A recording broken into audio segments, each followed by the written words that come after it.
গত 8/4/2026 সালে একটি অজ্ঞাত বাচ্চাকে ভর্তি করা হয়। আমাদের শিশু নিবিড় পরিচর্যা কেন্দ্রে আমরা ভর্তি করে চিকিৎসা সেবা দিয়ে যাচ্ছি।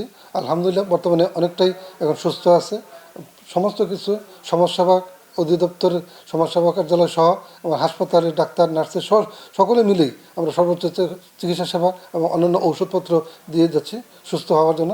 এখন ভর্তির সময় থেকে এখন অনেকটাই সুস্থ আছে এবং এই বাচ্চা যেহেতু অভিভাবক শূন্যবিহীন, তো এই জন্য সমাজসেবা অধিদপ্তর কর্তৃক নির্দিষ্ট শিশু কল্যাণ বোর্ডের মাধ্যমে এখানকার বিচার বিভাগের সহ আমরা সিদ্ধান্ত নিব এই বাচ্চাটাকে কাকে পরবর্তীতে হস্তান্তর করা যায়।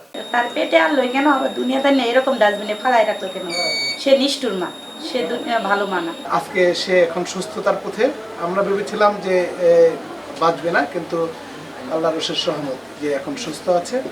আমরা খুব দ্রুত সময়ের মধ্যে শিশু কল্যাণ বোর্ডের সভা করে শিশুটার দত্তক অথবা সমাজসেবার যে চাইল্ড কেয়ার হোম আছে ঢাকায়, সেখানে প্রেরণ করা হবে।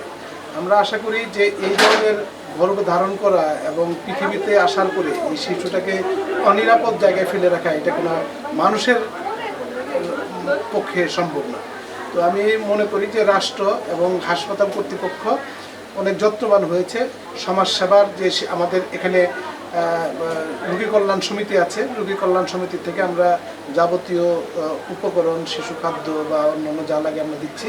আর সর্বোপরি যে এখানে হাসপাতালে ডাক্তার নার্সরা আন্তরিকতার সাথে বিষয়টা দেখছে। আমরা প্রায় প্রতিদিনই এই শিশুটার ফলো আপ দিচ্ছি।